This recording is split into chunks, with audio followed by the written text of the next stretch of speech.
Hey guys, tonight we're slipping into the muddy boots of a medieval shepherd, trudging across a misty hillside somewhere in 12th century England. Picture this. The air smells of damp grass and wool, and a faint jingle of bells echoes from the flock you're herding. Your breath fogs in the chilly dawn as you grip a gnarled wooden staff, scanning for stray lambs. This isn't glamorous work. Honestly, you probably won't survive a week without cursing the rain-soaked cloak dragging at your shoulders. But it's the heartbeat of medieval life. Sheep are everywhere, their wool spinning the economy like a slow, fuzzy engine. And those bells? They're not just cute, they're your GPS in a world without maps. Before you get comfortable, take a moment to like the video and subscribe, but only if you genuinely enjoy what I do here. Drop a comment with your location and local time. I'm curious where you're drifting off from tonight. Now, dim the lights, maybe turn on a fan for that soft background hum, and let's ease into tonight's journey together. You're up before the sun, stirring in a straw-stuffed cot inside a creaky wattle and daub hut. The air's cold, sharp enough to nip your fingertips as you fumble for your tunic. Outside, the village is still asleep, save for the lowing of cows and the distant bark of a dog. Your flock, maybe 50 shaggy beasts, waits in a pen, their breath steaming in the gray light. You're not just some random herder. You're the guy keeping these woolly investments alive for the lord of the manor. Sheep mean wealth, and losing one is like misplacing your boss's favorite gold coin. You sling a leather satchel over your shoulder, packed with bread, cheese, and a flask of weak ale. No coffee in this era, sorry. You're stuck with willpower and a stick to poke dawdling sheep. The morning's quiet, but your ears prick at the first chime of bells. Each sheep wears one, a small bronze or iron clanger tied around its neck with a scrap of leather. They jingle softly as the flock shuffles, a sound as soothing as wind chimes, but with a purpose. These bells aren't just for show. They're how you'll track your flock across hills and valleys. Medieval maps? Basically non-existent unless you're a monk with too much time. Instead, you rely on sound, memory, and a knack for reading the land. A quirky tidbit: some shepherds swore certain bells had lucky tones, claiming they kept wolves at bay. No proof, but you're not arguing with a guy who's survived 20 winters out here. You unlatch the pen, and the sheep spill out, their bells clanging in a chaotic chorus. You whistle, a low, warbling note, and they lumber forward, trained to follow your voice. The path ahead winds through fields striped with barley and rye, the crops still green under a heavy dew. You're heading for the common pasture, a shared grazing ground where the village's flocks mingle. It's not all peace and quiet, though. Historians still argue whether shepherds like you were loners or social hubs, connecting villages with gossip and news. You're probably a bit of both, half hermit, half wandering bard, minus the lute. Your staff taps the ground rhythmically, keeping stragglers in line. One sheep, a scruffy ewe with a chipped bell, keeps veering towards a ditch. You sigh, nudge her back, and mutter about her being dumber than a sack of hammers. Joke number one: if sheep could vote, they'd elect that ditch as their leader. The sun's creeping up now, painting the hills gold. You pause to chew a hunk of bread, its crust gritty from the millstone. The flock grazes, bells tinkling as they munch clover. You notice the landsmarkers: a gnarled oak, a stream that gurgles like it's gossiping, a boulder shaped vaguely like a sleeping giant. These are your signposts, etched in your mind from years of roaming. A mainstream fact to ground us: sheep were central to medieval Europe's economy, their wool fueling trade from Flanders to Florence. Your job isn't just herding. You're guarding a resource as vital as gold. But let's be real. Right now, you're less worried about trade routes and more about that ewe eyeing the ditch again. You whistle sharply, and she jolts back to the flock, bell clanging like a grumpy doorbell. Another day's begun, and you're already dreaming of your straw bed. But the bells keep you moving, their soft chimes pulling you deeper into the hills. The sun's higher now, warming your damp cloak as you trudge across the rolling pasture. Your flock spreads out, grazing with a lazy rhythm, their bells clinking like a distant tavern's chatter. You're a medieval shepherd, and these woolly beasts are your life, each one a walking paycheck, assuming you can keep them from tumbling into ravines or becoming a wolf's dinner. The air smells of crushed grass and sheep musk, a scent you've long stopped noticing. Your job today is to guide these animals to the best grazing spots. But first, you need to know your flock inside and out. Every sheep has its quirks, like that one with the lopsided gait who always tries to lead the pack astray. You've named her Maud, mostly so you can grumble at her personally. Let's talk sheep breeds, because not all fluffballs are created equal. In medieval England, you're likely herding a mix of native types, like the short-wooled Ryland or the hardy, long-wooled Cotswold. Rylands are stocky, with dense fleece perfect for fine cloth, while Cotswolds grow wool so long it's practically a fashion statement. A mainstream fact, these breeds were the backbone of England's wool trade, which, by the 12th century, was bankrolling everything from castle repairs to crusades. You don't care about geopolitics, though. You just need to know which sheep bolts at thunder and which one's too stubborn to move. Some shepherds, in a quirky twist, believed certain breeds had personalities tied to their wool color. White sheep, docile. Black ones, troublemakers. No science backs this, but you've noticed Maud, with her patchy black fleece, lives up to the stereotype. You scan the flock, counting heads. 52 sheep, each with a bell that clinks in its own pitch. The Rylands have a deeper, throaty jangle. The Cotswolds' bells are higher, almost musical. You've learned their sounds like a mother knows her kid's cries. Lose one, and the Lord's steward will dock your pay, or worse, you'll be the village laughingstock. Historians still argue whether shepherds memorized individual sheep by sight or sound, but you lean on both. Maud's chipped bell, for instance, has a flat, clunky tone you'd recognize in a fog. You chuckle, thinking if sheep held grudges, Maud would have shanked you by now. Joke number one, herding sheep is like babysitting toddlers who never stop eating.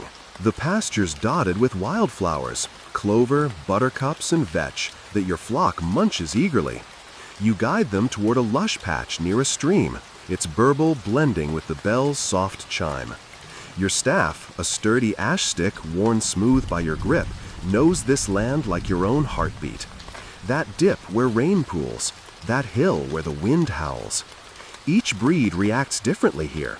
Rylands stick close, content to graze. Cotswolds wander, chasing sweeter grass. You whistle a low note, and most obey, though Maud predictably dawdles.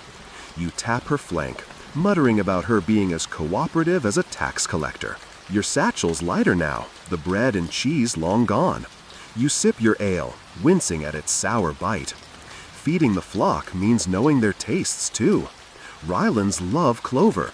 Cotswolds will trek half a mile for vetch. A weird tidbit, some shepherds swore by feeding sheep garlic to ward off parasites. Sounds like nonsense, but you've seen weirder, like that time a neighbor tried chanting to cure a lame ewe. Didn't work, but the sheep looked mildly entertained. You settle on a mossy rock, watching the flock spread out. The bell's gentle clanging soothes you, a reminder that all's well, at least for now. Maud's eyeing a bramble patch, and you groan, already bracing for the rescue.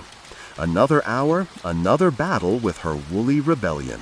The pasture stretches before you, a patchwork of green under a sky smudged with clouds. Your flock grazes contentedly, their bells tinkling like a soft, uneven lullaby. You're a medieval shepherd, and your world revolves around these woolly wanderers, each one a clanging, bleeding responsibility. Your satchel hangs light at your side, the last of your ale sloshing faintly. Right now, you're not thinking about wool markets or village gossip. You're focused on the tools that keep you and your flock alive. Your hands, calloused from years of gripping wood and wool, know these tools like old friends. They're simple, sturdy, and occasionally infuriating, but they're all you've got to wrangle 52 sheep across hills that don't care about your comfort. Your most trusted companion is your staff, a 5-foot length of ash smoothed by sweat and time. It's not just a stick, it's a prod, a pointer, and sometimes a crutch when the mud gets greedy. You use it to nudge Maud, that troublemaking you, away from a patch of thorny gorse. A mainstream fact, the shepherd's staff was so iconic in medieval Europe that it became a symbol of pastoral care, even showing up in church art. Bishops carried fancy versions, but yours is practical, with a slight curve at the top for hooking wayward legs. You give it a twirl, half to stretch your wrist, half to amuse yourself. Joke number 1, if you ever lose this staff, you'll be herding sheep with nothing but harsh language. Then there's your sling, a leather strap coiled in your satchel. It's not for hunting, you're no David facing Goliath, but for scaring off foxes or crows that get too bold. You load it with smooth pebbles from the stream, each one chosen for its heft. A quirky tidbit, some shepherds claimed they could sing to their flocks by whirling slings in a certain rhythm, the whoosh mimicking a warning call. You've tried it, and it mostly just startles Maud into bolting the wrong way. You mutter under your breath, wondering if she's plotting revenge. Your aim's decent though, good enough to ping a stone near a crow without hitting your own sheep. Historians still argue whether shepherds used slings more for defense or just to pass the time. You'd say both, especially on long afternoons when the only other entertainment is counting clouds.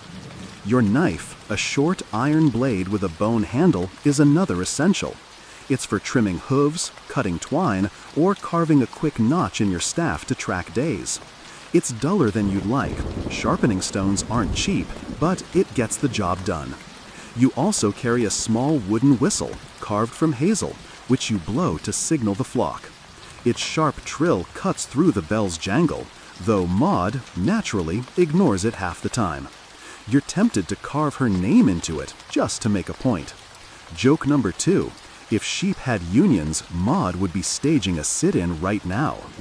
The bells themselves are tools too, each one a tiny bronze or iron marvel. They're not fancy, most are just molded lumps with a clapper, but their sound is your lifeline. You check them daily, tightening leather straps or replacing ones that crack. A bell's pitch tells you who's where, deep for the heavy Rylands, tinkly for the Cotswolds. You're already dreading the day Maud's bell finally gives out. Finding her without it would be like chasing a ghost in fog. The flock's grazing near a willow now, their bells blending with the stream's gurgle. You lean on your staff, scanning for trouble. A fox could be lurking, or worse, one of the Lord's men might come snooping, checking if you've lost any of his precious sheep. You whistle softly, and the flock tightens up, bells clanging in protest. Another day, another dance with these woolly rebels. The midday sun hangs low, casting long shadows across the pasture as you stand watch over your flock. The sheep graze in a loose cluster, their bells clinking in a soft, uneven rhythm that's become your personal lullaby. You're a medieval shepherd, ankle-deep in grass and responsibility, your staff planted firmly in the earth. The air carries a faint whiff of damp wool and wild thyme, and you're hyper-aware of every sound. Each jangle tells you where your sheep are, even when they're out of sight. Those bells aren't just decoration, they're the heartbeat of your trade, guiding you through hills and fog like a trusty friend. You shift your weight, easing the ache in your legs, and scan for Maud, that rebellious ewe who's probably plotting her next escape. Let's focus on those bells, because they're more than metal trinkets. Each sheep wears one, tied around its neck with a scrap of leather or coarse twine. They're small, about the size of a child's fist, forged by the village blacksmith or traded from a passing merchant. The sound varies. Some are deep and throaty, others high and sharp, depending on the bell's shape and the clapper inside. A mainstream fact, bells were so vital to medieval herding that they were often listed in manor inventories, right alongside plows and oxen. Losing one was a small disaster. Replacing it meant parting with a day's wages. You've learned to love their music though. Each chime is a sheep accounted for, a tiny reassurance in a world where wolves and storms don't send warning notes. You crouch near a Ryland ewe, checking her bell. It's bronze, slightly dented, with a low, resonant clang that carries across the field. You tighten the leather strap, noting how it's frayed from her constant grazing. A quirky tidbit: some shepherds believed certain bell tones could calm a restless flock, almost like a lullaby for sheep. You've never tested the theory, but you've noticed the flock settles when the bells ring in harmony, like a choir warming up. Maud's bell, of course, is the exception. Chipped and flat, it sounds like a grumpy cough. You grin, thinking she probably likes it that way. Joke number 1: if bells were personalities, Maud's would be the village crank yelling at kids to get off his lawn. The bell's real magic is how they help you navigate. In fog or dusk, when the hills blur into a gray haze, those chimes are your map. You can tell a Ryland from a Cotswold by pitch alone, and you know Maud's off-key clunk from 100 paces. You practice listening now, closing your eyes to pick out each sheep's note. There's the deep dong of the lead ram, the bright ting of a young ewe, and, yep, Maud's surly clatter as she wanders toward a bramble patch. You whistle sharply, and most of the flock tightens up, but, predictably, Maud ignores you. Historians still argue whether shepherds tuned bells deliberately, or if the variety was just blacksmiths getting creative. You figure it's a bit of both: craftsmen showing off, shepherds demanding what worked. You trudge toward Maud, staff tapping the ground, and nudge her back to the flock. Her bell jangles in protest, and you mutter about her being more trouble than a barrel of eels. The other sheep graze on, their bells creating a soft, rolling symphony. You pause by a stream, its gurgle blending with the chimes, and take a sip of ale from your flask. The bells keep you grounded, their sound a constant reminder that your flock's safe, at least for now. But the day's only half done, and you've got miles to cover before nightfall. You glance at Maud, already eyeing another bramble, and sigh.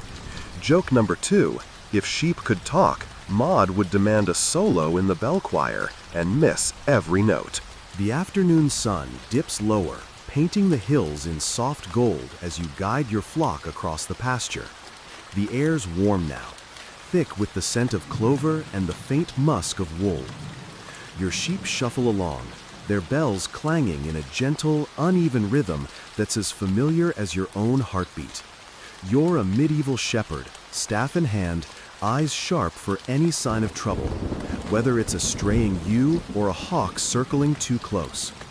Those bells, jingling around each sheep's neck, aren't just noise, they're your lifeline, helping you steer the flock through valleys and fog without losing a single woolly soul. Right now, you're focused on using those sounds to navigate, a skill that's half instinct, half hard-won experience. Maud, that stubborn ewe, is already testing your patience, her chipped bell clunking as she veers toward a muddy ditch. Navigating by sound is your secret weapon in this job. Out here, where landmarks blur in mist or moonlight, the bells are your map. Each one has a unique pitch, deep and resonant for the heavy Rylands, bright and tinkly for the Cotswolds. You've trained your ears to pick them out, like a musician spotting a single note in a tavern song.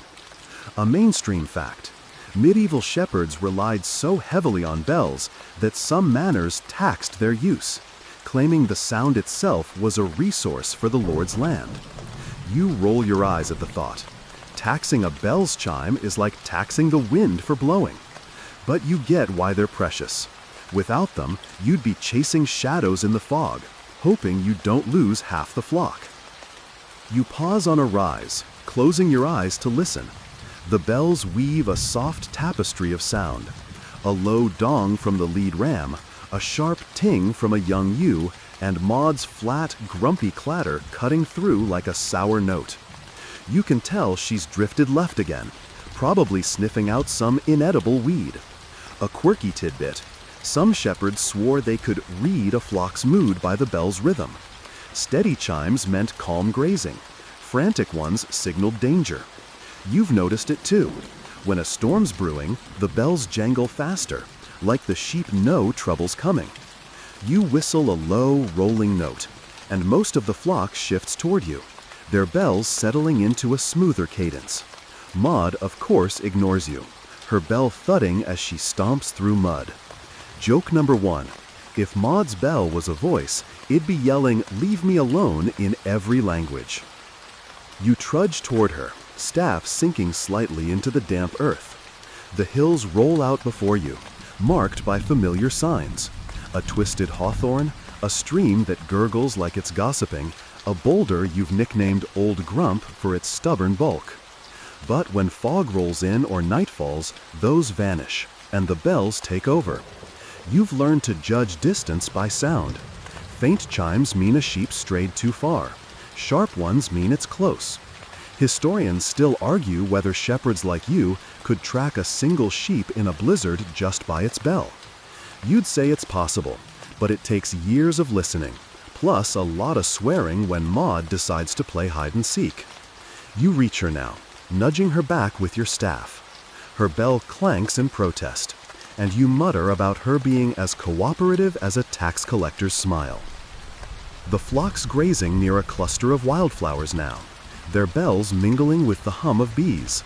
You lean on your staff, catching your breath. The sounds guide you, but they also soothe you, a reminder that your flock's still here, still safe. You glance at the sky.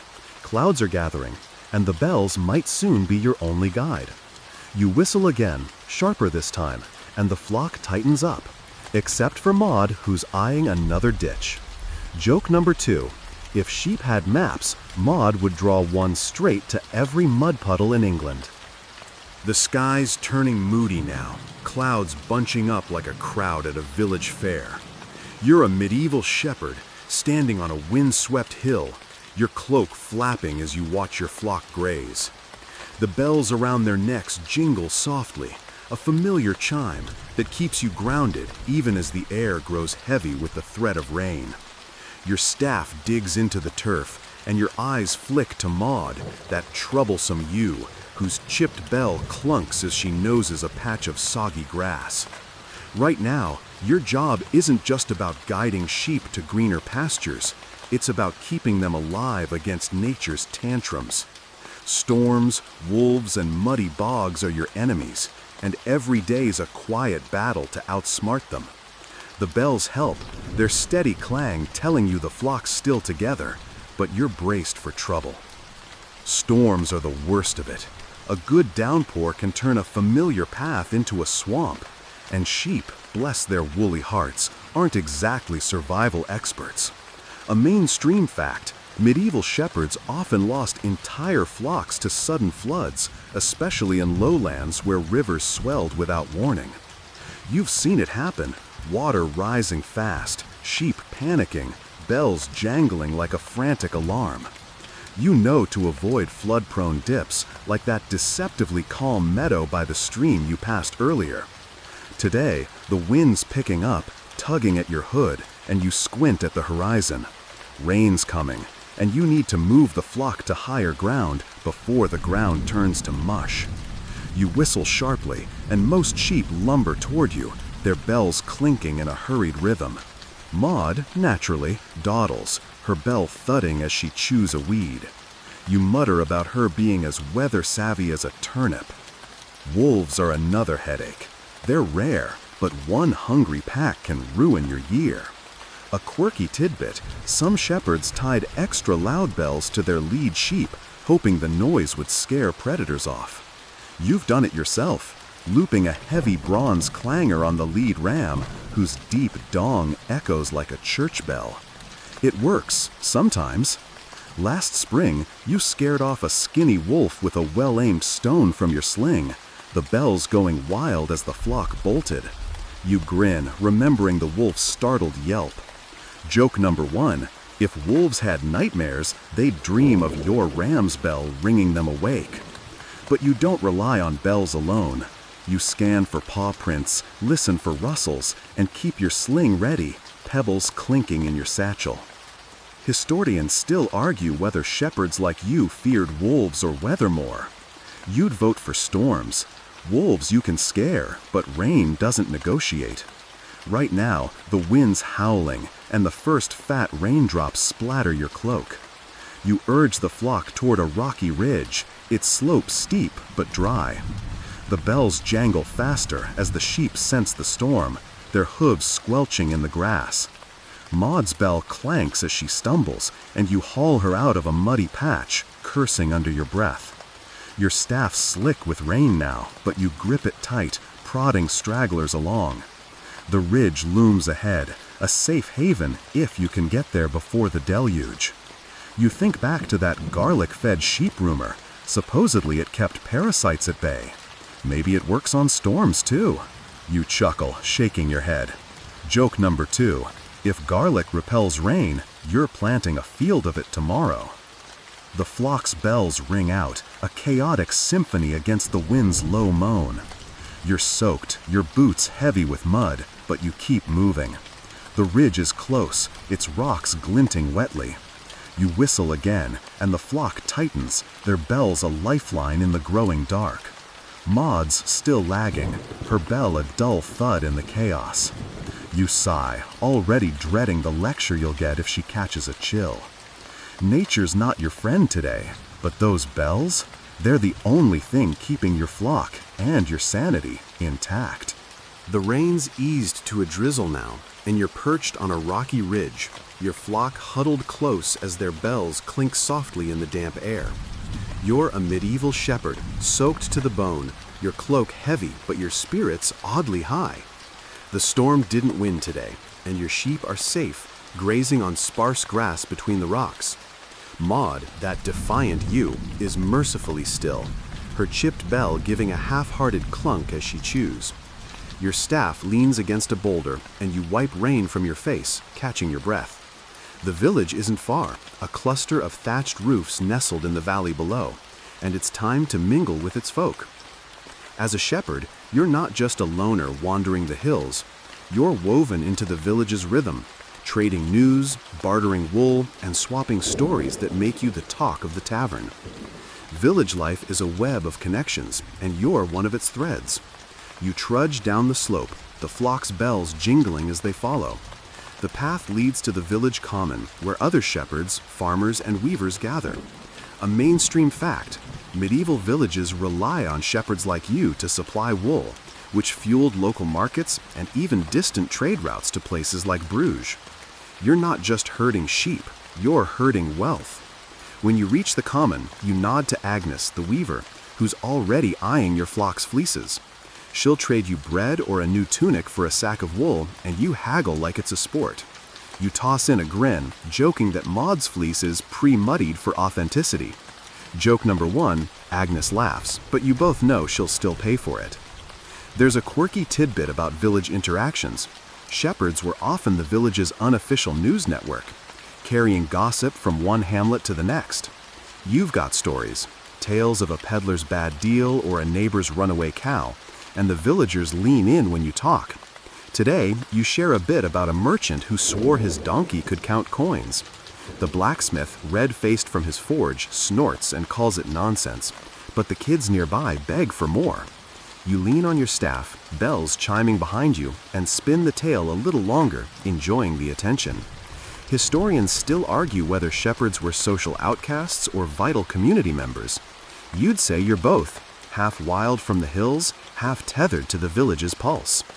The common's alive with activity, a cooper hammering barrel staves, a gaggle of geese waddle past, and a group of women chatter by the well. You trade a few words with Thomas, another shepherd, about a wolf sighting 2 valleys over. His flock's bells ring sharper than yours, a high-pitched tinkle that clashes with your deeper clangs. You both laugh about it, comparing bells like they're fine wines. Maud, meanwhile, tries to nibble a villager's cabbage patch, and you yank her back, her bell clunking in protest. You mutter about her being as subtle as a drunken knight.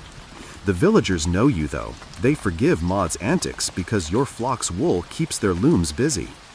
As the sun dips, you guide the flock back toward the pasture, bells jingling in the twilight. You've traded some wool for a loaf of rye bread and a promise of ale at the next fair. The village feels like a second home, its faces and voices as familiar as the hills. You think back to that lucky bell rumor, how some shepherds swore certain tones brought good fortune. Maybe it's true. Today's haggling went well. Joke number 2, if Maud's bell is lucky, it's only for cabbage farmers. You whistle softly, and the flock moves on, their bells a gentle chorus fading into the evening mist. The village is behind you now, but its warmth lingers, a reminder you're never truly alone out here. Twilight settles over the hills, the air cool and heavy with the scent of damp earth.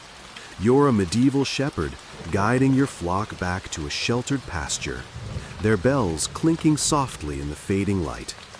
Your boots squelch in the grass, and your staff taps a steady rhythm as you keep an eye on Maud, that troublemaking ewe, whose chipped bell clunks like a grumpy afterthought. The village is a faint glow behind you, its chatter replaced by the rustle of leaves and the distant hoot of an owl. Tonight, you're bedding down near the flock, a fire crackling low to keep the chill at bay. As the stars peek out, you're not just a herder, you're a keeper of stories, the kind shepherds whisper to pass the long nights. These tales, spun around campfires, are as much a part of your trade as your staff or those jingling bells. You settle on a flat stone, the fire's warmth licking at your hands.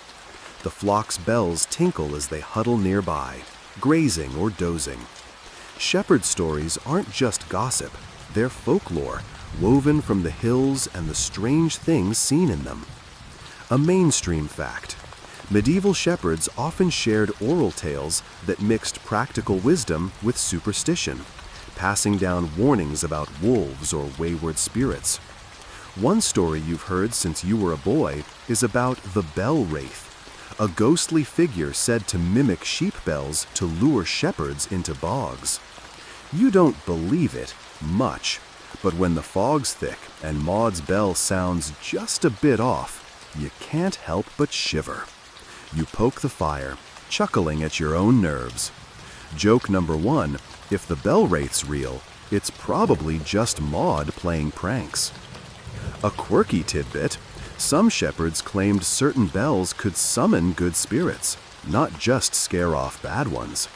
You've got a bell on your lead ram, a deep, booming one, that an old herder swore was blessed by a wandering monk. Does it work? Hard to say, but the flock seems calmer when it rings. You tell this story now, half to yourself, half to the sheep, who don't care but make a decent audience. The tale goes that a shepherd, lost in a snowstorm, followed a single bell's chime to safety, only to find no sheep wore it. Spooky, sure, but it's the kind of yarn that keeps you awake, or helps you drift off, depending on your mood. You glance at Maud, her bell clunking as she shifts. If any sheep's a wraith, it's her. The fire pops, sending sparks into the dark. You lean back, staff across your lap, and let another story unspool. This one's about a shepherd who carved his love's name into a bell, hoping it'd call her back from a rival village. Spoiler, it didn't, but the sheep loved the extra jangle. You grin, thinking of carving "Behave" on Maud's bell. Joke number 2, she'd probably eat the inscription before sundown. Historians still argue whether these tales were just entertainment or a way to teach young shepherds the land's dangers. You'd say they're both. Stories keep your mind sharp when the nights are long and the hills feel endless. The flock's bells chime softly, a soothing backdrop to your thoughts. You toss another stick on the fire, watching the flames dance. The stories ground you, tying you to shepherds long gone, their voices echoing in the bell's clangs. You wonder if that monk-blessed bell really does hum with something special, or if it's just the ale talking. The stars wheel overhead, and you pull your cloak tighter, the flock's gentle jingles lulling you.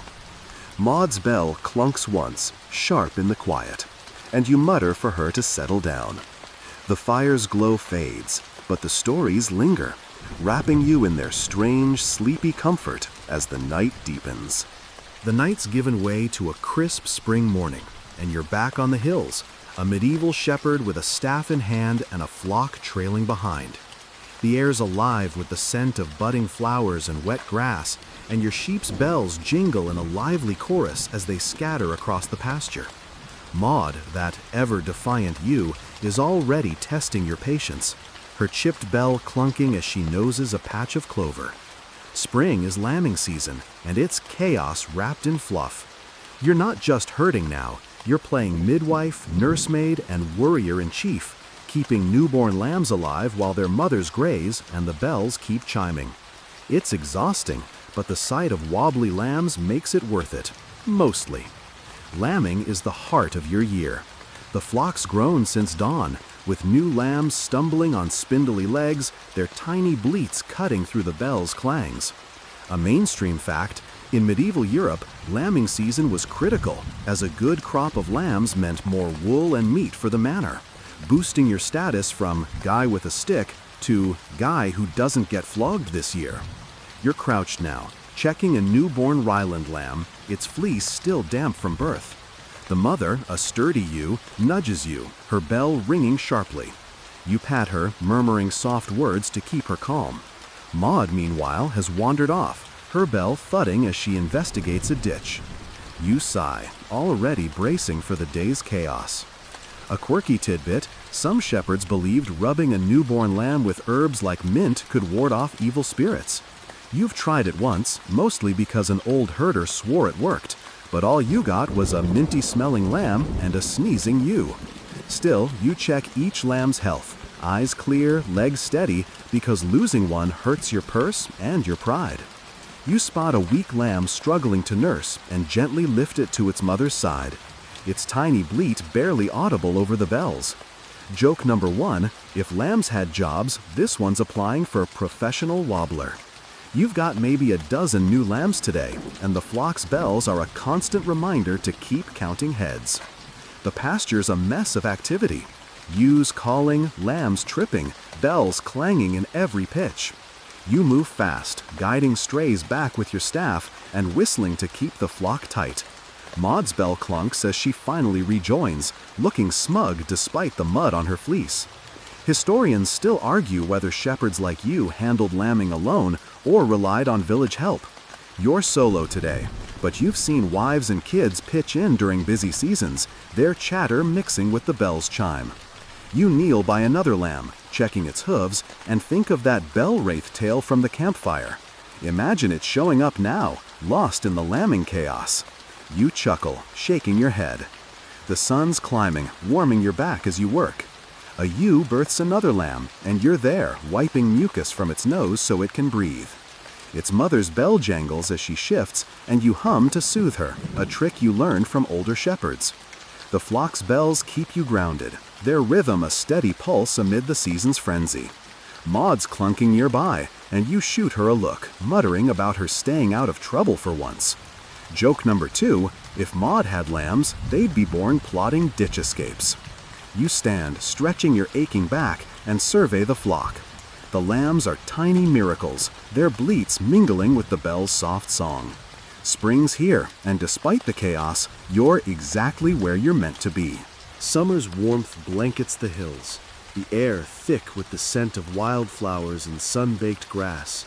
You're a medieval shepherd, guiding your flock across a sprawling pasture, their bells jingling in a lazy, sun-soaked rhythm. Your staff taps the earth, and your cloak's tied loosely around your waist, too hot for wearing. The lambs from spring are bigger now, scampering with the flock, their tiny bells tinkling like afterthoughts.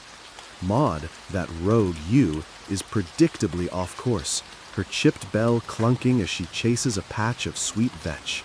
Summer's your season to wander, leading the flock to the greenest grazing grounds, where the grass is lush and the days stretch long.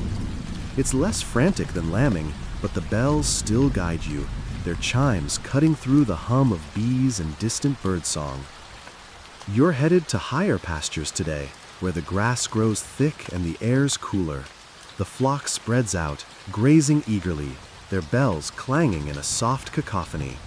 A mainstream fact, summer grazing was vital in medieval Europe, as it fattened sheep for wool and meat, directly supporting the manor's wealth. You know this, even if you don't think in terms of economy. Your job is to find the best spots, meadows where clover's plentiful and streams run clear. You lead the flock up a gentle slope, past a gnarled oak you've nicknamed Old Watcher for its looming branches. The bells tell you everyone's keeping up, though Maud's clunk lags behind as she stops to munch a thistle. You whistle sharply, and she lumbers forward, looking vaguely offended. A quirky tidbit, some shepherds believed summer grazing spots were blessed by ancient spirits if the bells sounded clearer there. You've noticed the chimes do ring brighter on these high meadows, maybe because the air's thinner, or maybe because you're half dozing in the sun. Either way, you like the idea. Makes you feel less alone out here. You pause by a stream, letting the flock drink, their bells mingling with the water's gurgle. One lamb, still wobbly from spring, splashes in the shallows, its bell jingling like a tiny laugh. You grin, thinking it's got more spirit than Maud on her best day. Joke number one, if sheep held races, that lamb's winning, and Maud's napping at the start. The path winds higher, and you keep an ear on the bells to track stragglers.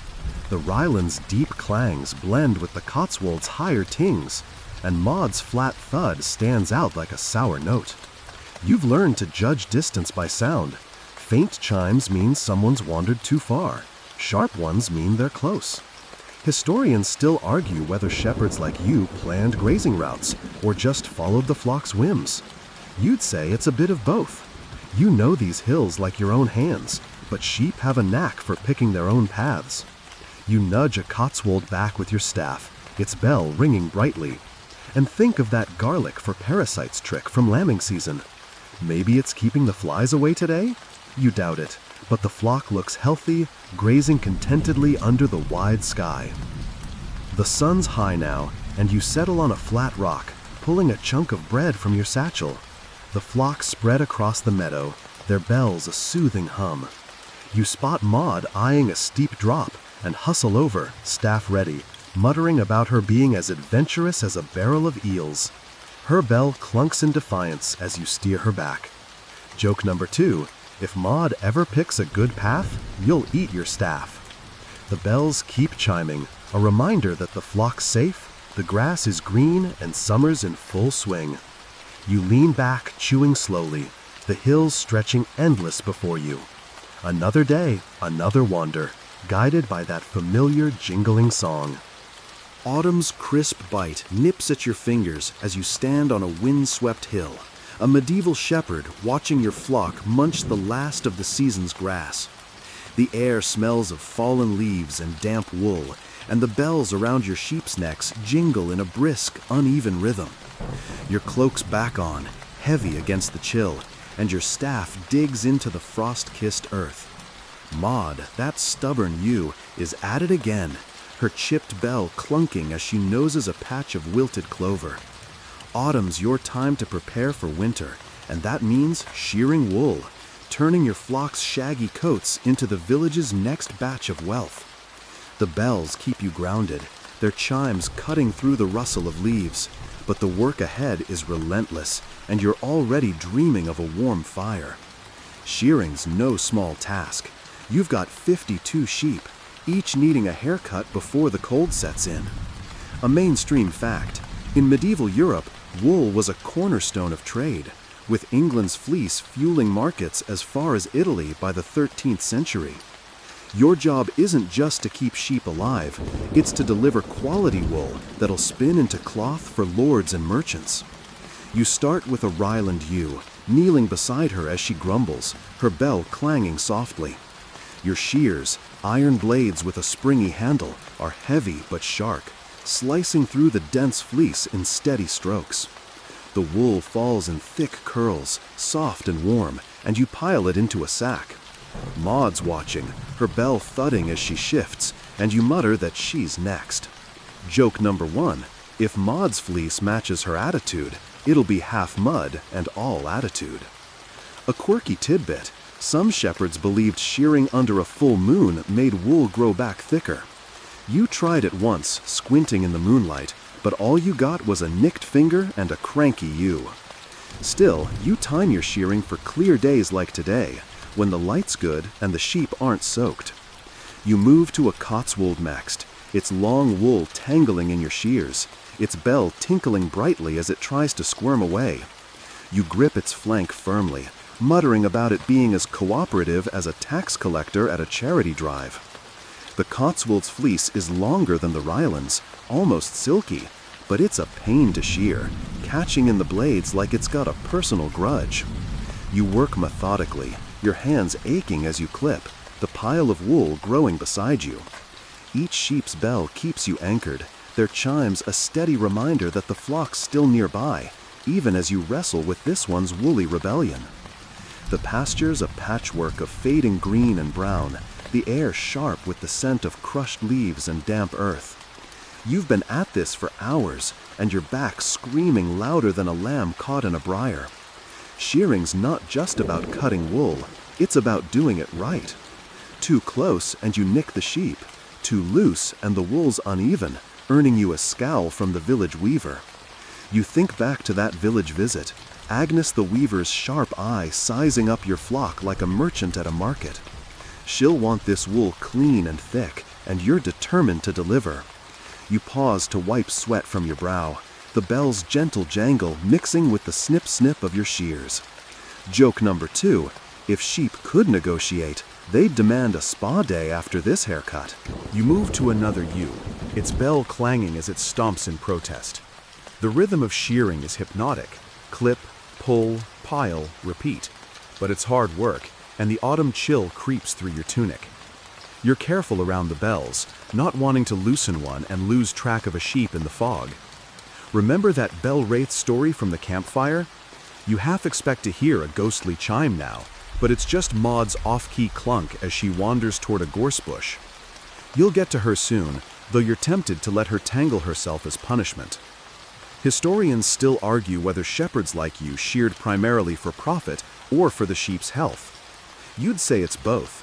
Healthy sheep grow better wool, and better wool means a happier lord. Right now, though, you're just trying not to lose your temper with a particularly squirmy Cotswold. The wool sacks are filling up, each one a promise of bread, ale, or maybe a new pair of boots come market day. You spot a lamb from spring, now half grown, its tiny bell tinkling as it bounces near its mother. It's a reminder of why you endure this. Those lambs are next year's wool, next year's wealth. You finish the Cotswold and move to Maud, who stands still for once, her chipped bell thudding dully. You shear carefully, her fleece a matted mess from her ditch-diving adventures. Joke number 3, Maud's fleece is so muddy you're half shearing a swamp monster. The bells keep ringing, a soothing backdrop as you work, the pile of wool growing like a soft white hill. The sun's dipping now, casting long shadows, and you're racing the light to finish. Autumn's fleeting, and winter's looming. You need this wool ready before the first snowfalls. Winter's icy fingers are creeping in, and you're out on the hills, a medieval shepherd bundled in a heavy wool cloak that smells faintly of lanolin and smoke. The air's sharp, biting at your nose, and the ground crunches under your boots, dusted with early frost. Your flock huddles close, their bells clinking in a subdued, shivering rhythm as they nose through sparse grass. Maud, that ever-rebellious ewe, is at her usual antics, her chipped bell clunking as she paws at a frozen patch of earth. Your staff's gripped tight, both for balance and to nudge stragglers along. Winter's no time for wandering. This is about survival, keeping your sheep safe from biting winds and hungry predators while their bells ring out like faint beacons in the cold.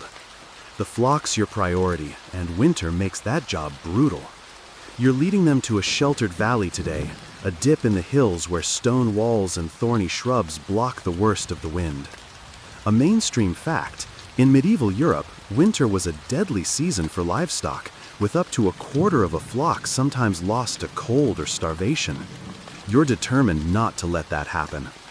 The sheep's wool, freshly sheared in autumn, is growing back, but it's not thick enough to fend off a deep freeze. You check each one, running your hands over their flanks to feel for shivering. The bells help you keep track. Each jangle tells you who's moving, who's lagging. Maud's bell clunks as she strays toward a frozen stream, and you whistle sharply, guiding her back. You mutter that she's got the survival instincts of a soggy loaf. A quirky tidbit: some shepherds believed tying red thread to a sheep's bell could ward off winter spirits. You've got a scrap of red twine on your lead ram's bell, less for spirits and more because it makes him easier to spot in a snowstorm. It's jingling now, a deep dong that cuts through the wind's howl. You've set up a rough shelter, branches and sod piled against a rock face, where the flock can huddle if the weather turns nastier. You herd them toward it, the bells clanging in a nervous rhythm as the sheep sense the cold's bite. Joke number 1: if sheep could knit, they'd make themselves scarves and leave you freezing. The valley's not perfect, but it's better than the open hills. You stamp your feet to keep warm, your breath fogging in the air. Wolves are bolder in winter, drawn by hunger, and you keep your sling ready, pebbles clinking in your satchel. You think back to that wolf you scared off last spring, the bells going wild as the flock bolted. Now, the bells are your early warning system. Any sudden frenzy of chimes means trouble. Historians still argue whether shepherds like you spent winters in villages or stayed with the flock. You're out here, camped near the shelter, because losing a single sheep could mean a lean year for the whole manor. You check Maud again, her bell thudding as she tries to nibble a frozen twig. You nudge her toward the shelter, grumbling about her being as picky as a lord at a feast. The wind's picking up, whistling through the shrubs, but the flock's settling, their bells softening to a gentle tinkle. You hunker down by a small fire, its warmth barely cutting the chill.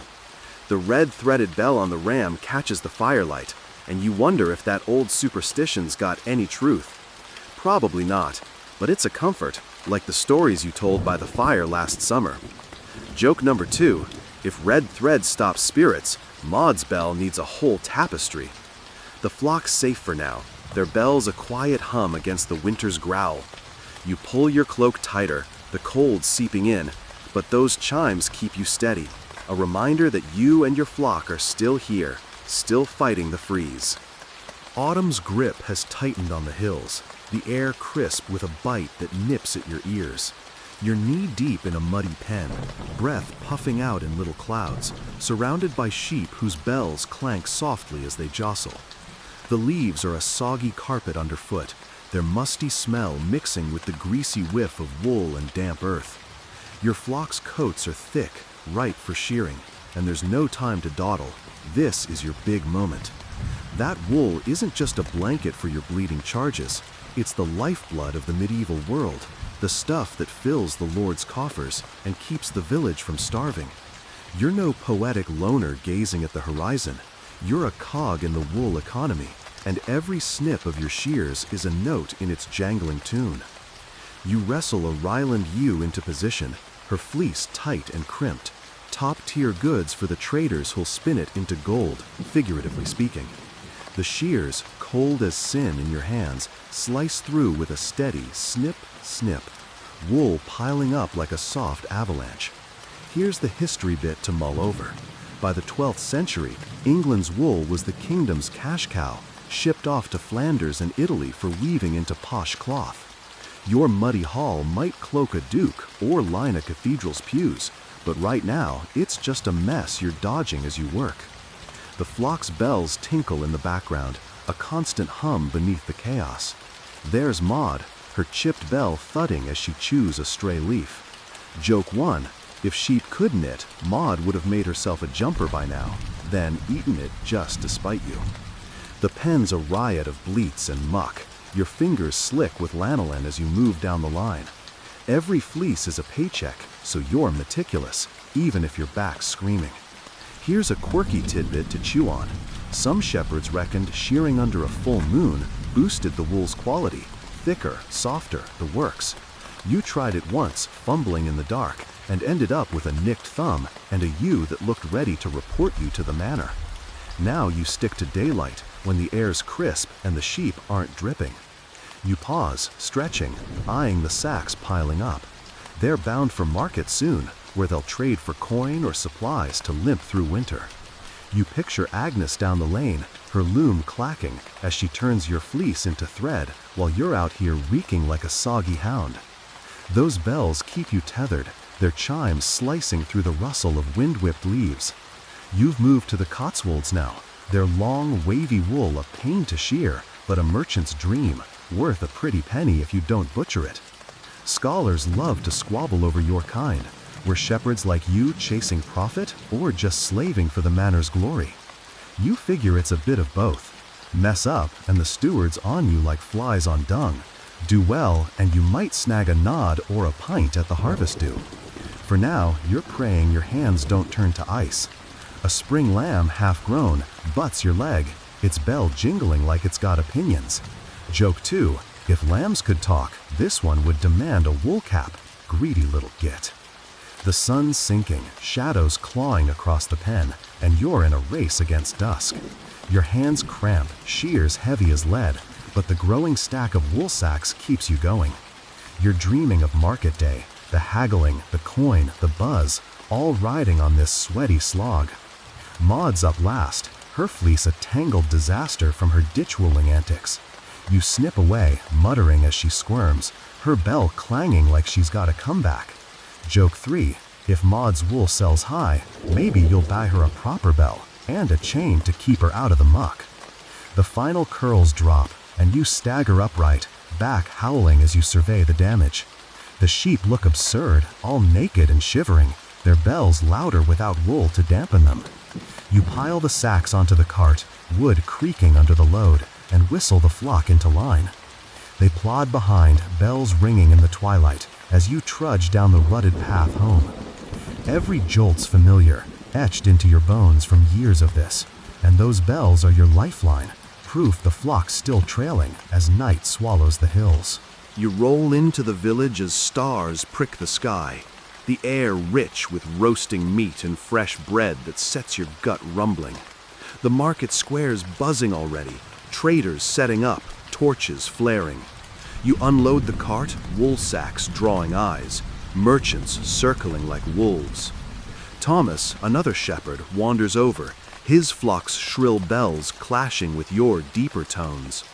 You trade grumbles about the frost and ale costs, the bells a steady drone. Your fleece is your currency here, the reason anyone bothers with you. A Flemish trader steps up, voice thick, fingers prodding your wool like he owns it. He tosses out a price, you push back. Too high, he walks. Too low, you're begging by Yule. You settle, coins hitting your palm, cold and real. It's enough for grain, a cloak, maybe a drop of mead to fend off the chill. You think of the flock, grazing the common, their bells a distant jangle. They're the stars here. Without them, no wool, no coin, no supper. You're yoked to them, mud and all, partners in this grimy grind. The market's fading, stalls packing up, chatter dying down. You'd herd the flock back to the pasture, bells chiming soft and sure. The wind's sharp, but you're flush with the day's take. That old bell wrath yarn flits through your head, the ghostly chime that drags shepherds to their doom. Maybe it's sulking because you've got a full cart and a warm bed. You smirk, brushing it off. The real terrors are an empty pocket, a cold hearth, the Lord's wrath. Today, you fed the wool machine, and that beats any ghost story. The pasture's dark, sheep bedding down, bells falling silent. You lean on your staff, staring at the stars wheeling overhead. The wool's gone, coins tucked away, and you're set for now. Winter's creeping closer, but you've got this, thanks to the flock, their bells, and your own stubborn grit. You whistle, half to yourself, and the bells murmur back, a faint clang in the quiet. Another season done, another haul cashed in, another day you've kept the world spinning with just sheep and a pair of shears. The cart creaks under the weight of the wool sacks as you guide it down the familiar path, the bells on your flock jingling softly in the crisp autumn air. The village comes into view, smoke curling from chimneys and the distant hum of activity growing louder with every step.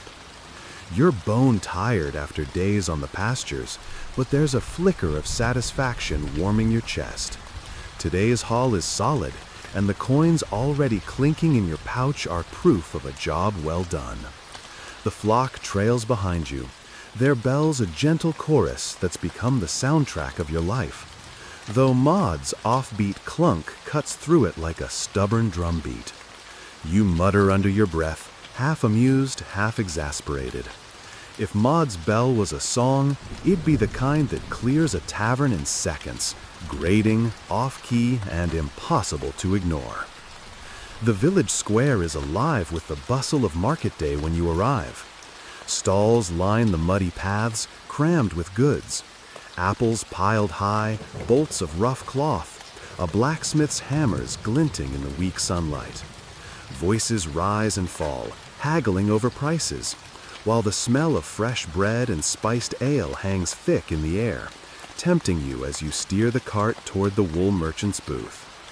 He's a stout man, his beard a bramble bush swallowing half his face, his eyes sharp as a hawk's as he sizes up your sacks. His fingers twitch like he's already counting coins in his head. You give him a nod, keeping your face neutral. This is the dance, after all, and you've played it 100 times. He throws out a number low enough to make you snort. That's an insult to the sheep, you say, pointing out the quality of the Ryland fleece, tight and crimped, perfect for spinning into the kind of thread that keeps the weavers happy. He grumbles, scratching his beard, but there's a glint in his eye. He knows it's good stuff. You counter, he huffs, and after a bit of back and forth, you settle on a price that's fair, maybe a touch in your favor. The coins clink into your hand, cold and heavy, and you tuck them away with a satisfied grunt. Another season's work turned to profit. With the wool sold, you've got a bit of coin to spend, and the village feels like your oyster. Well, as much as a muddy hamlet with more pigs than people can be. You wander past the stalls, eyeing a new pair of boots to replace the ones you've worn to tatters, or maybe a thick cloak to fend off the winter chill that's creeping closer every day. But first, the tavern calls, its door swinging open to spill laughter and the scent of mutton stew into the street. You step inside, the warmth hitting you like a hug after the autumn wind, and claim a spot by the crackling fire. The barkeep, a ruddy-faced woman with a laugh like a donkey's bray, slides a mug of ale your way. You take a sip, the bitter warmth settling into your bones, and let out a long breath. Thomas is there, another shepherd you've known since you were both knee-high, nursing his own drink at a table nearby. He raises his mug, and you clink them together, sharing a nod that says more than words ever could. Hard work, shared burdens, the quiet bond of men who know the land and the sheep like their own breath. The conversation turns to winter, the looming beast that'll test every soul in the village. You've got hay stacked high in the barn, the walls patched with whatever you could scrounge, but there's always that nagging worry. Will it be enough? Thomas grumbles about his roof leaking again, the thatch too thin to keep out the snow. You offer to help patch it tomorrow, knowing he'd do the same for you without a second thought. That's how it works here. Everyone leans on everyone else, especially when the frost bites deep and the winds howl. You think of the flock, snug in their pen for now, and hope the wolves stay hungry for rabbits this year. If wolves had manners, you muse, they'd send a note before dinner, preferably to Maud, who'd probably invite them in for tea, just to spite you. The tavern bangs open, cutting through the hum of chatter, and a gust of wind ushers in a peddler. He's a wiry sort, his pack rattling with trinkets, his grin too wide for his narrow face. He starts hawking his wares, ribbons for the lasses, pots for the cooks, a lucky charm that looks suspiciously like a pebble painted gold. You're only half listening, nursing your ale, when he pulls out a bell, small, brass, with a tone bright and clear when he gives it a shake. Your ears perk up, and you beckon him over to take a closer look. He spins a wild tale about it being forged in some distant land, blessed by a saint or maybe a wizard, depending on how much he thinks you'll swallow. You're not buying the story. It's a bell, not a miracle, but the ring of it is crisp, a far cry from Maud's sorry clunk. You haggle, mostly for sport, and walk away with the bell for a few coppers. Maybe it'll bring luck, or at least make Maud sound less like a broken pot clanging down a hill. Winding down. Back in the square, the day's winding down. Stalls are packing up, the crowd thinning as voices fade into the dusk. You load the cart with a few supplies: grain for the sheep, a wedge of hard cheese, a flask of something strong to warm the cold nights ahead. The flock's restless now, their bells jingling as they sense it's time to head home. You whistle sharply, and they fall into line, Maud dawdling at the back as usual, her clunk dragging like a protest. You're almost out of the village when you spot a familiar face. Agnes, the weaver, her hands stained blue with dye, her smile warm as fresh bread. She asks about the wool, and you tell her it's sold, but you've saved a small sack for her, knowing she'll spin it into something fine. A blanket, maybe, or a shawl to trade. She nods, grateful, and you feel a flicker of pride. Your wool keeps the village clothed, keeps the hearths burning in a way, and that's no small thing. The path home is quiet, the sky bruised purple with dusk, and you're lost in thought as the cart rumbles along. The bells keep time, a steady clang-clang that's woven into your heartbeat after all these years. You're part of something bigger here, the wool trade that feeds the village, the community that holds tight against the seasons, the endless cycle of shearing and selling and surviving. It's not glamorous, not the stuff of ballads, but it's yours, and that's enough. If sheep could vote, you think with a chuckle, they'd elect you king, then promptly ignore all your decrees, especially Maud, the rebel queen of the flock. You shake your head, urging the flock onward with a low call. Winter's coming, a shadow on the horizon, but for now you've got a full belly, a warm fire waiting at the cottage, and a new bell to test. Maybe you'll hang it on Maud tomorrow, see if it improves her attitude, or at least her sound. Probably not, knowing her, but it's worth a shot. The bells jingle into the growing dark, and you let them guide you home. The autumn dusk has faded to a deep, inky night, and you're trudging back to your hut, a medieval shepherd with a belly full of ale and a pouch jingling with coins from the market. The air's sharp, smelling of frost and wood smoke, and your flock trails behind, their bells clinking in a soft, uneven rhythm that cuts through the quiet.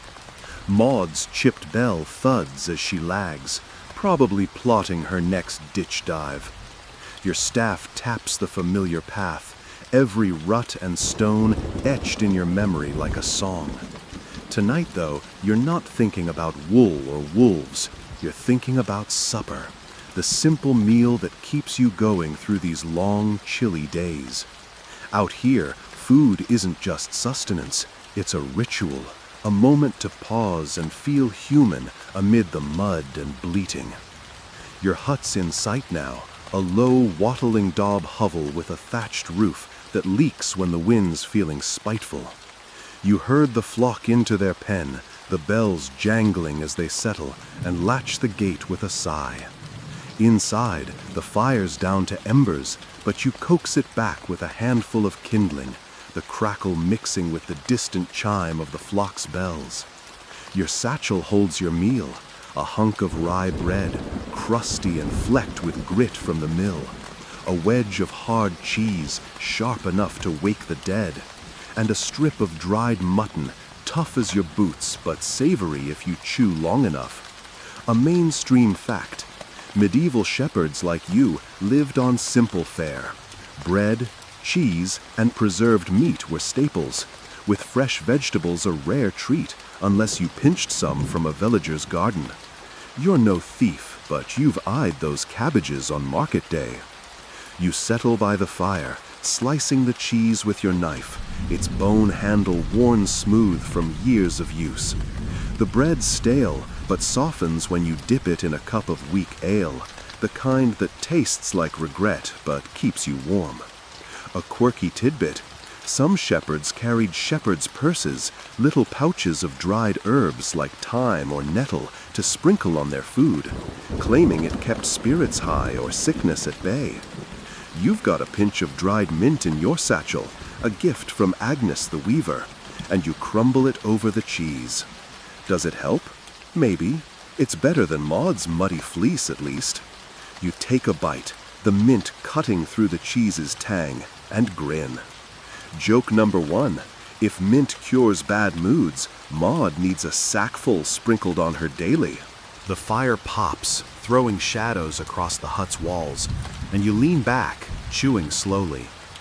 Out here, meals are your only break, a chance to sit still while the flock's bells murmur through the walls.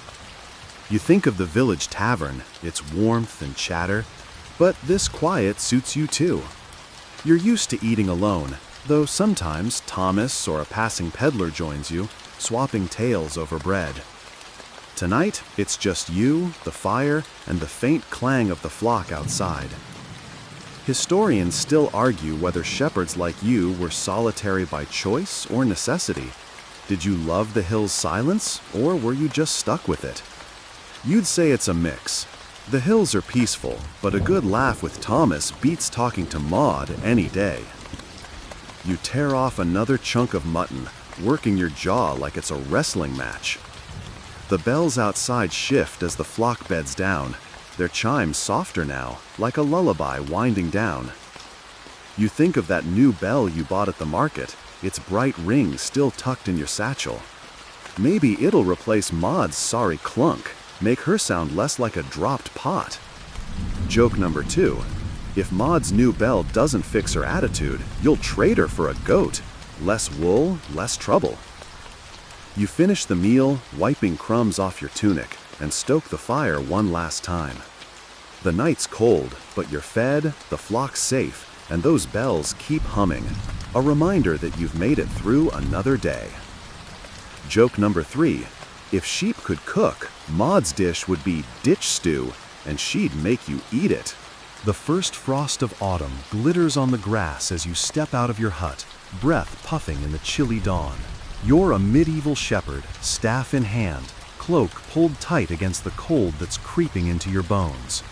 The flock's already stirring in their pen, bells clinking softly as they shuffle, ready for another day on the hills. Maud's chipped thud stands out, as always, like she's announcing her plans to make your life harder. Your boots crunch on the frosty ground, and you're thinking about what keeps you warm out here. Not just the fire or the ale, but the clothes you wear and the rough shelter you call home. It's not much, but it's enough to keep you and the flock alive through the seasons, and those bells are your constant jangling reminder that you're still in the game. Your garb is simple but tough, built for days like this. You're wrapped in a woolen tunic, coarse and patched from years of snags on thorns and fences. Over it, your cloak, heavy, greasy with lanolin from the sheep, hangs like a second skin, blocking the wind but weighing you down when it's wet. Your boots, cobbled from leather scraps, are more whole than hide these days, but they'll hold until market day brings enough coin for new ones. A mainstream fact: medieval shepherds like you wore wool almost exclusively, not just because it was warm, but because it was cheap. Your flock's fleece was your wardrobe, spun and woven by village hands like Agnes's. You tug the cloak tighter, grateful for its scratchy warmth, and mutter that it's better than Maud's muddy fleece. Joke number 1, if Maud designed cloaks, they'd be half ditch, half attitude, and all trouble. Your hut's no palace either, just a wattle and daub box with a thatched roof that leaks when the rain's feeling cheeky. Inside, there's a straw-stuffed cot, a fire pit, and a rickety stool you swear you'll fix someday. The walls are smeared with clay to keep out drafts, but the wind still sneaks in, whistling like it's mocking your efforts. A quirky tidbit: some shepherds carved charms into their doorframes, runes or crosses, to ward off bad luck or wandering spirits, like that bell wraith from the old campfire tale. You've got a crude spiral scratched above your door, more habit than belief, but you touch it as you leave, just in case. The flock's bells jangle louder now as you open the pen, their breath steaming in the cold air.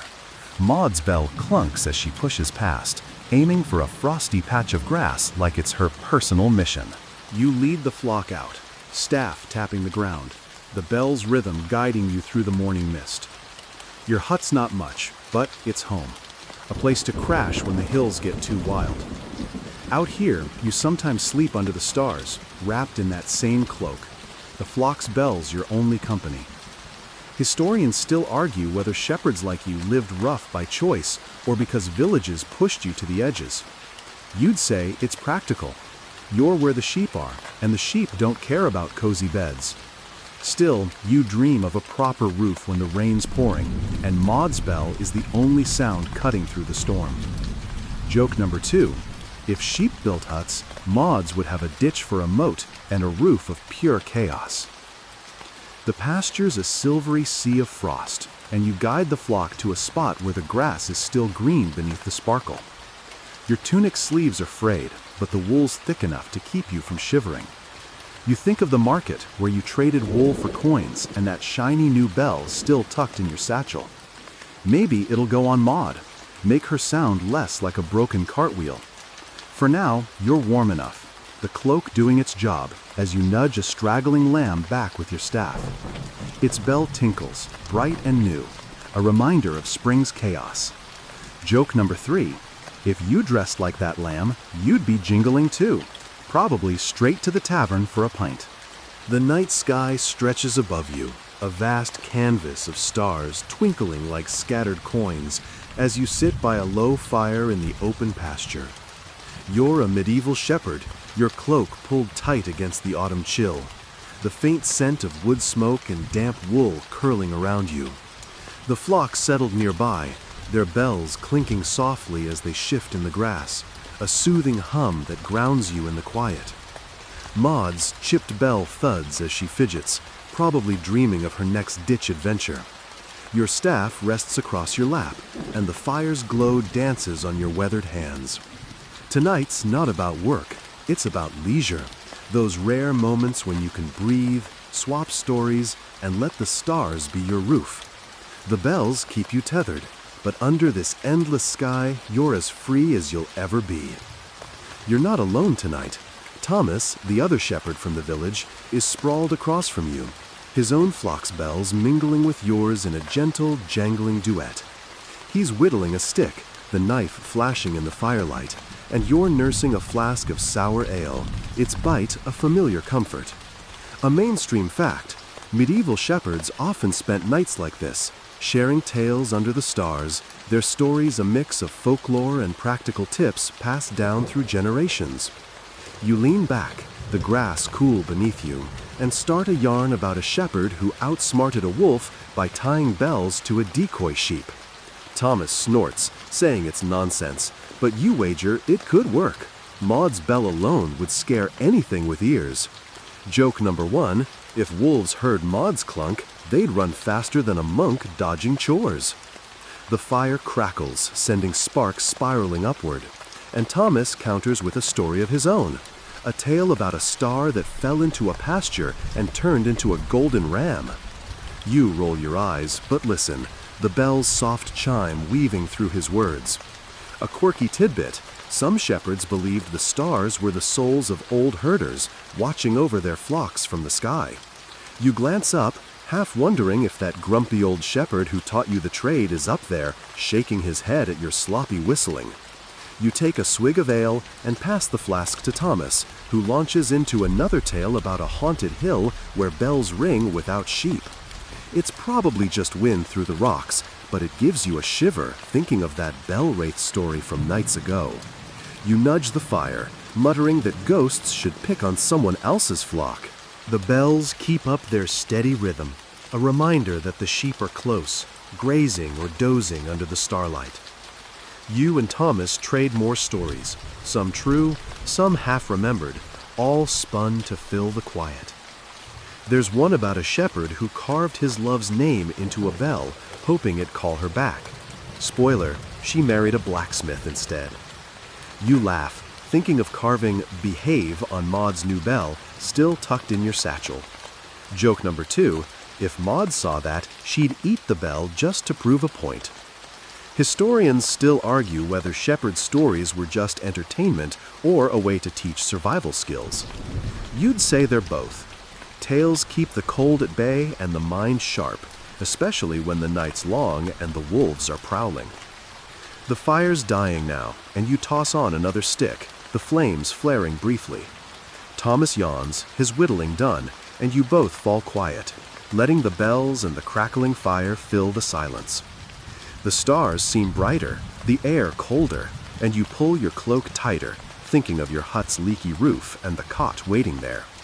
But out here, with the flock's bells and a friend's low chuckle, you're content. You point out a constellation, one the old shepherds called the Ram's Horn, and Thomas nods, saying his dad swore it guided lost flocks home. Joke number 3, if it guided Maud, she'd still end up in a ditch, bell and all. The night deepens, the bells fade to a whisper, and you lean back, letting the stars and stories carry you into a sleepy haze. The stars have faded into a pale dawn, and you're back on your feet, a medieval shepherd trudging across a frost-dusted pasture. The air's sharp with the scent of cold earth and dew-soaked grass, and your flock's bells jingle softly as they follow your lead. Your cloak's heavy with morning damp, and your staff taps the ground, keeping time with your steps. Maud's chipped bell thuds as she dawdles, sniffing at a frozen tuft like it's her life's mission. The world's changing around you, new tools, new rules, new ways of herding, and you're starting to feel it. The bells still guide you, their familiar clangs a constant in a life that's beginning to shift, but you're not sure you like where it's headed. The village is buzzing with talk of enclosures, landlords fencing off common pastures for private use, squeezing out shepherds like you. A mainstream fact, by the late medieval period, enclosures were reshaping rural England, turning open fields into private plots and pushing small-time herders toward waged work or worse. You've heard whispers at the tavern, bigger flocks, fewer shepherds, and strange new breeds from far-off lands. You glance at your Rylands and Cotswolds, their bells clinking as they graze. They've been your world forever, but now there's talk of improved sheep with fluffier wool, bred for profit over tradition. You mutter to Maud that she's lucky, she's too stubborn to be replaced. Joke number 1, if Maud heard about new breeds, she'd stage a protest in the nearest ditch.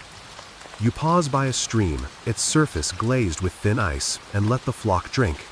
The bell's rhythm is as familiar as your own heartbeat, but you're noticing changes in how you work.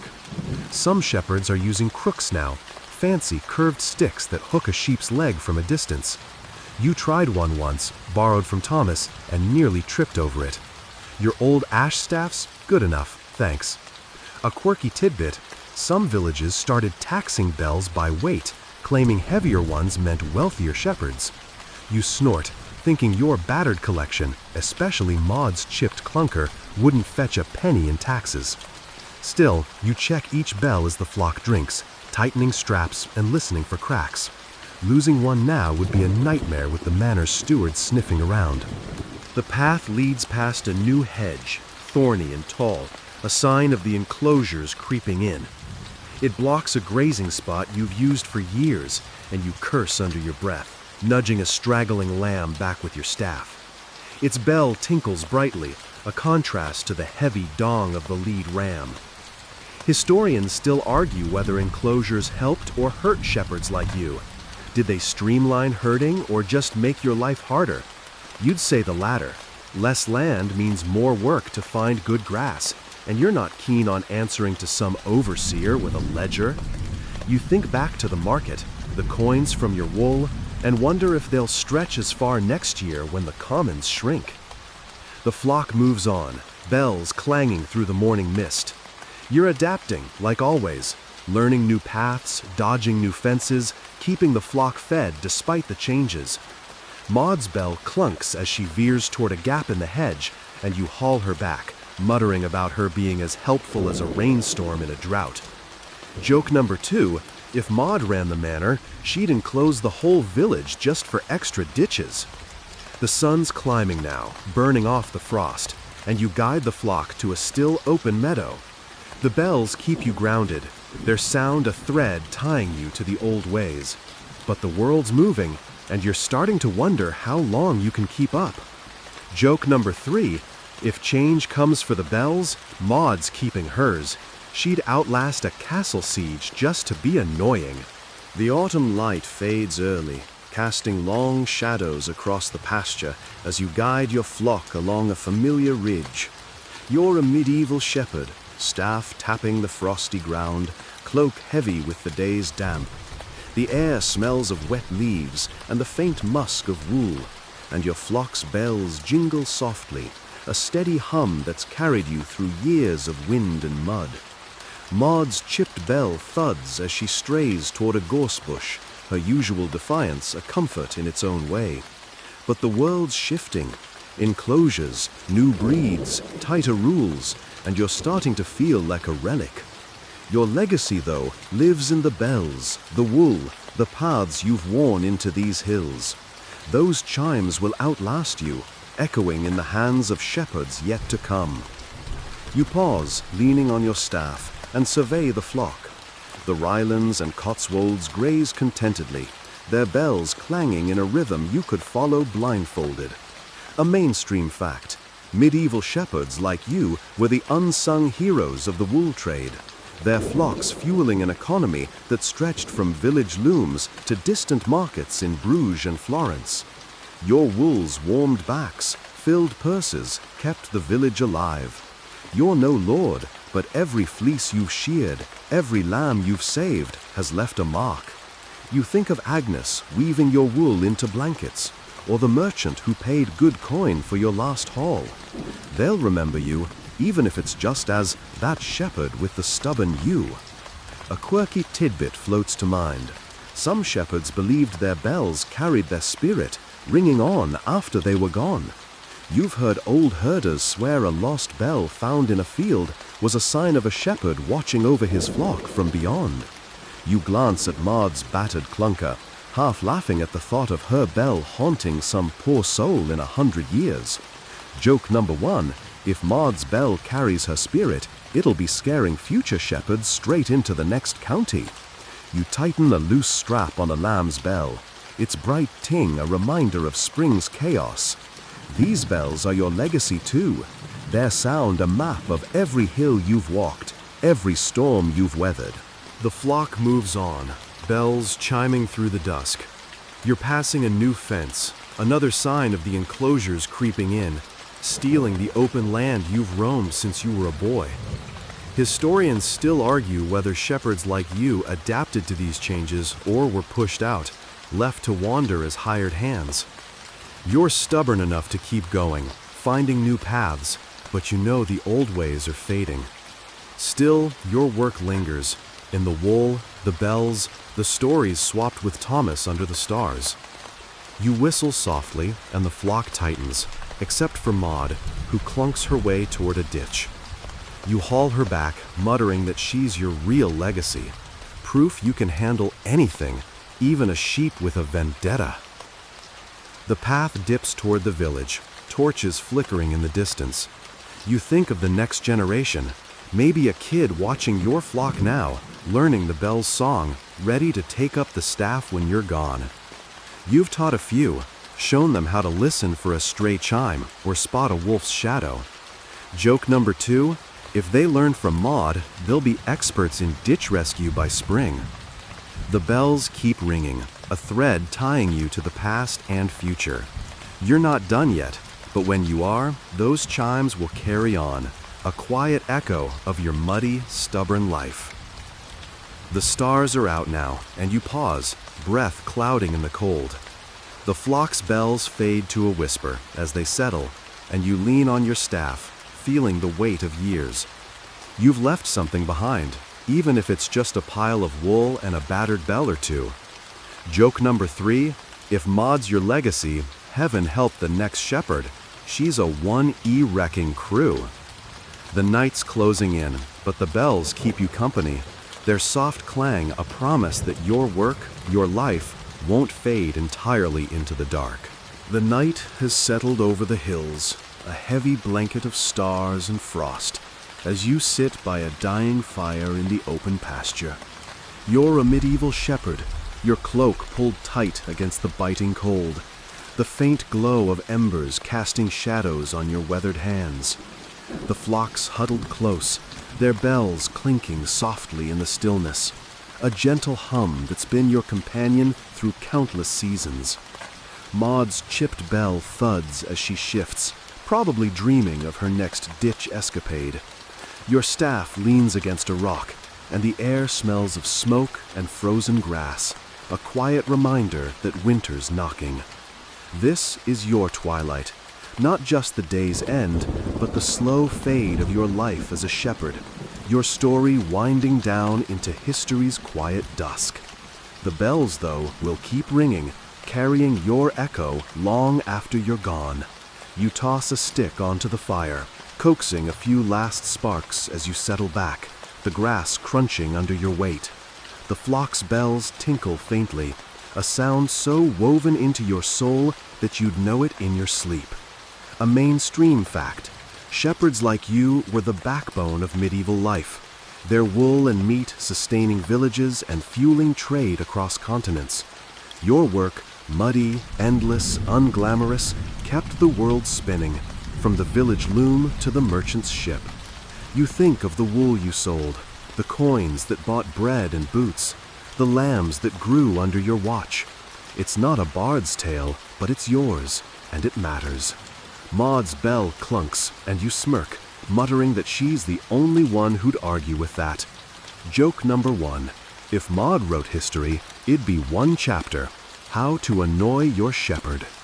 The fire's fading now, its warmth barely holding back the chill.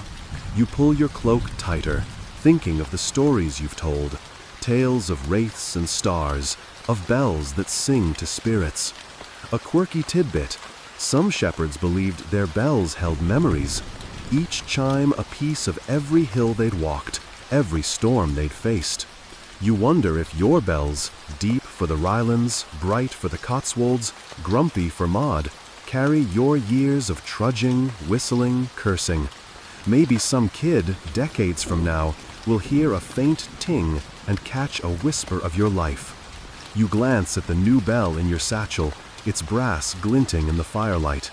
It's for Maud, a final gift to make her sound less like a dropped pot. Joke number 2. If it doesn't fix her tune, you'll melt it down and bribe her with the scraps. The stars wheel overhead, cold and distant, but you feel rooted here, tied to the land by the bell's soft song. Historians still argue whether shepherds like you were forgotten cogs or quiet legends, their lives lost to time or etched in the wool trade's legacy. You'd say you're both. Nobody's writing songs about you, but every cloak, every coin, every warm hearth in the village carries a bit of your sweat. You've left paths in these hills, worn by your boots and your flock's hooves, and maybe that's enough. The bells keep chiming, a reminder that the flock's safe, even as the world changes. Enclosures, new breeds, new rules. You've adapted, always will, but tonight you're just a man by a fire, letting the years settle around you. You lean back, the ground cold but familiar, and let your eyes drift shut. The bells are softer now, a whisper in the dark, and you think of the shepherds he'll come after, following the same paths, hearing the same chimes. Maud's clunk cuts through, and you chuckle, picturing her outlasting you all, a woolly tyrant ruling the hills. Joke number 3. If eternity's real, Maud's bell will still be clunking, driving angels to despair. The fire's gone to ash, the night deep and still, and you feel yourself fading, not into nothing, but into the quiet rhythm of the bells, the land, the life you've lived. The fire's gone now, just a faint glow of embers under a sky heavy with stars. You're still here, curled in your cloak, the flock's bells barely a murmur in the frost-kissed air. The world feels softer, slower, as if time itself is easing you towards sleep. The hills, the sheep, the paths you've walked, they're all part of you, woven into the steady ting and dong of those bells, a song that's carried you through storms and summers. There's no need to worry now. The flock safe, Maud's mischief contained, the night wrapping you in its gentle hush. Picture the pasture stretching out, silver under moonlight, the grass whispering as the wind brushes past. Each bell's chime fades into the next, a lullaby older than the hills, pulling you deeper into calm. You're drifting now, the cold no longer sharp, the stars blurring into a soft glow. The bells are distant, their rhythm blending with your slowing breath, each note a memory of muddy boots, of market days, of fireside tales. There's peace in knowing your work lives on, in the wool, the paths, the chimes that'll ring for shepherds yet to come. Let the night take you. Let the bells fade to a whisper. Let the world slip away. You've done enough, and the hills will hold you. Sleep now, wrapped in the quiet, carried by the gentle clang of a life well lived.